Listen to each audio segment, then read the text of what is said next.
Spellbound Weaving and Dyeing.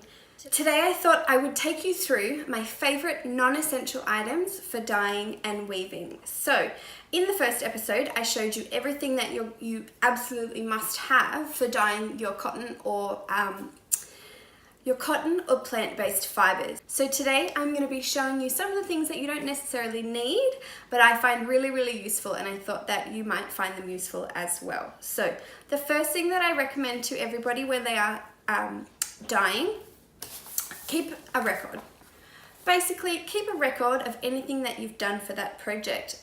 That way, if you ever want to go back and recreate that colour, that effect, you're using the same fibres, you're using the same yarn, it's really useful to go back and know exactly what you did previously to get the effect that you like. So this is my visual arts diary. My daughter decorated it for me. It's absolutely beautiful. So it brings a smile to my face. But as you can see, I've got all of my information in here. I like to write out some information about each piece, the fibre contents, the colours that I've used. So to do these dye samples in my book, all I do is I literally mix up my colour ready to dye, dip a paintbrush in it and just brush it onto the paper. It's as simple as that. Try and find a book that has quite thick pages that the dye is not going to seep through.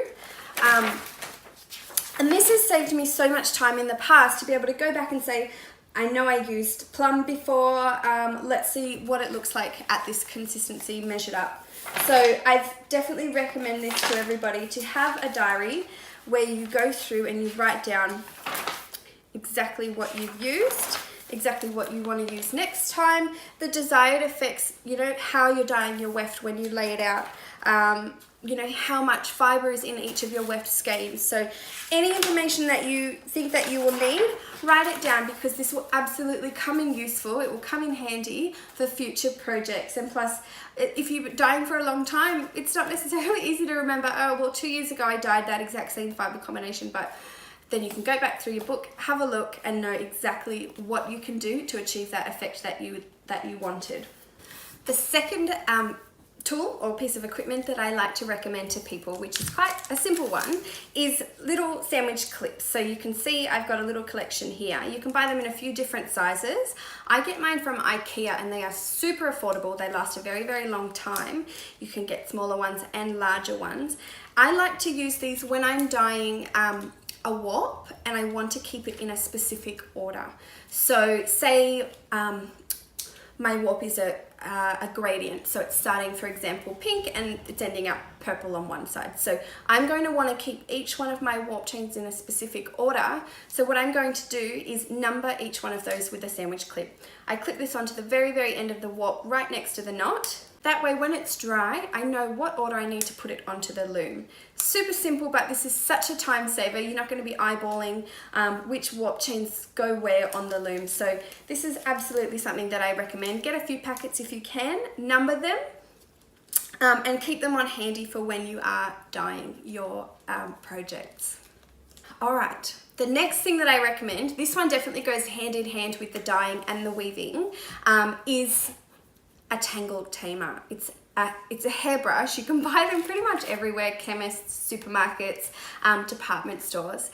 But if you are dyeing yarn that is going to go onto your loom, I absolutely cannot recommend one of these enough. This has saved my projects more times than I care to admit. So ultimately, the best way to keep yarn from tangling is to keep tension on it. So one of the easiest ways to do that is to keep it tight. So when you're winding, say, a warp onto the loom, the best thing is to keep it tight if you can, but inevitably sometimes tangles happen. So it's really good to have a hairbrush like this on hand. This will make light work of any knots in your warp as you're winding it onto the loom. So absolutely recommend a tangle tamer. Keep two if you have a little girl like me who likes to steal them and use them. You won't want to need one of these and not have it, because there's nothing more frustrating than trying to get knots out of a warp as you're putting it onto the loom. So absolutely must have a tangle tamer.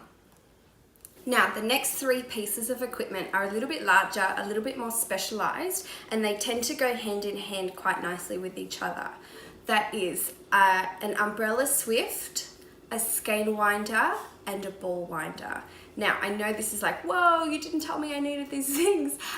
You can absolutely get away with not having them.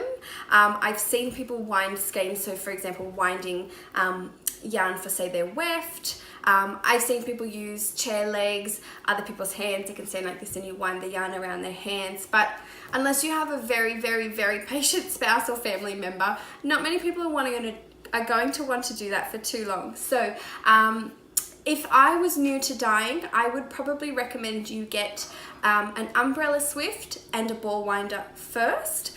You can absolutely find them on eBay very, very cheap.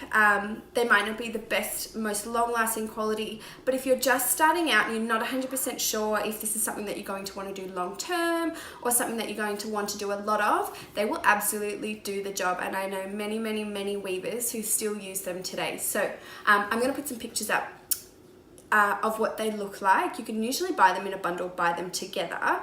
The last one is a little bit more specialized, and that's a skein winder. So a skein winder is an important tool if you are wanting to dye yarn in a precise measurement. For example, you want all of your weft skeins to be exactly the same size so that you can create exactly the same dye job.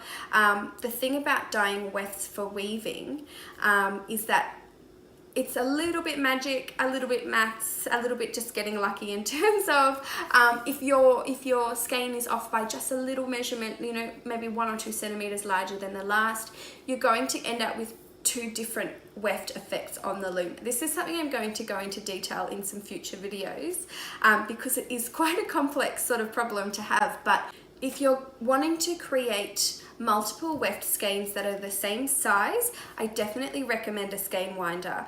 A motorized skein winder is on my list of equipment that I'd really like to get. That's sort of next on my list, but you can absolutely get away with one you wind by hand as long as it is adjustable in size, so you can have that precise measurement to get the same size skeins.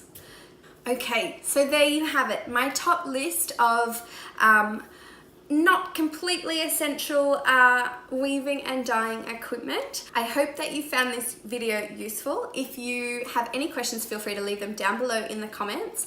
Make sure you subscribe so that you never miss an episode. I would also love to hear your favorite weaving and dyeing equipment or tools in the comments below. The next video I have planned is really excited. I'm going to be dyeing an entire warp for you and I cannot wait. If you have any yarn suggestions, fibers that you'd like to see me dye, feel free to leave those in the comments as well. See you next time.